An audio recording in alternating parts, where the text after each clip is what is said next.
వచ్చారు. అయితే ఆ యొక్క గాడిద మీద ఇంతవరకు ఎవ్వరు కూడా కూర్చోలేదు. అలాంటి దాన్ని మీరు తీసుకొని రాండి అని చెప్పగానే శిష్యులు వెళ్ళారు.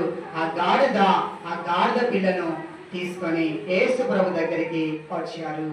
అనేకమైనటువంటి జన సమూహము చుట్టూ కూడా అక్కడ వారందరూ ఉండడం మనం చూస్తూ ఉన్నాం. ఆ గాడిద పిల్లను తీసుకొచ్చి ఆ గాడిద పిల్ల మీద వస్త్రములు వేశారు.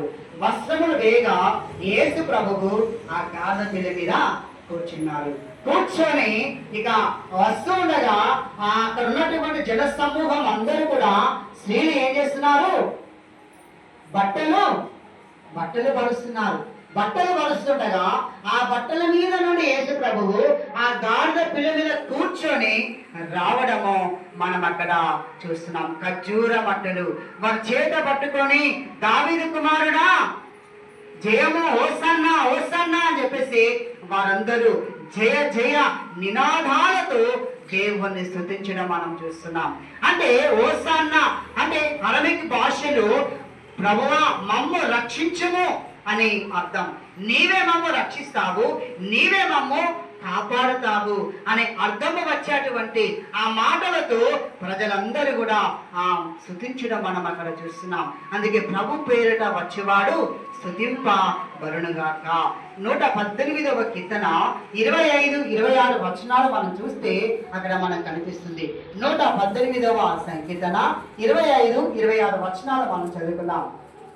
యెహోవా దయచేసి నన్ను రక్షించుము, యెహోవా దయచేసి అభివృద్ధి కలిగించుము, యెహోవా పేరట వచ్చేవాడు ఆశీర్వాదముందునుగాక. చూడండి, యెహోవా పేరట వచ్చేటువంటి వారందరూ కూడా ఏమవుతారట? ఆశీర్వదింపబడునుగాక.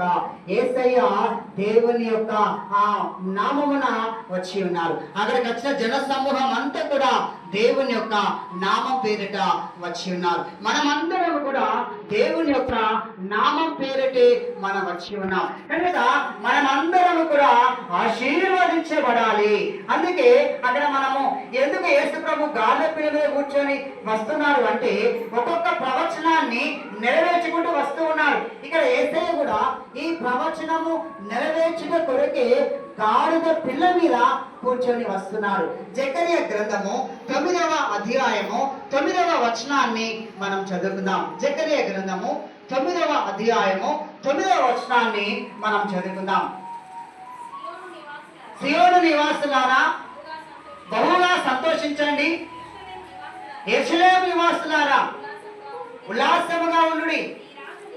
నీ రాజు నీతిపరుడు, రక్షణ గలవాడు, దీనుడై గాడిదను ఆ గాడిద పిల్లను ఎక్కి నీ యొద్దకు వచ్చుచున్నాడు. హల్లెలూయా, హల్లెలూయా, ప్రైజ్ ది లార్డ్.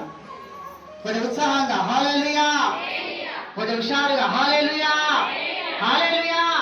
చూడండి, అక్కడ జకర్యా ప్రవక్త ప్రవచించిన ఆ ప్రవచనం అంతా కూడా నెరవేరడానికి యేసయ్య నీతి గల రాజుగా, రక్షణ గల రాజుగా, సాత్వికుడుగా, దీన మనసు కలిగిన రాజుగా ఆయన గాడిద పిల్ల మీద కూర్చొని ఎక్కి రావడము మనం అక్కడ చూస్తున్నాం.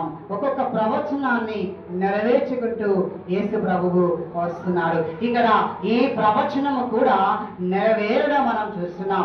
యోహాను సువార్త 12వ అధ్యాయము 13వ వచనాన్ని మనం చూస్తే వారు ఏ మట్టలు పట్టుకున్నారు అంటే ఖర్జూర మట్టలు చేత పట్టుకొని వారందరూ కూడా దేవుని స్తుతిస్తూ ఉన్నట్లుగా, ఆరాధిస్తూ ఉన్నట్లుగా మనం చూస్తూ ఉన్నాం.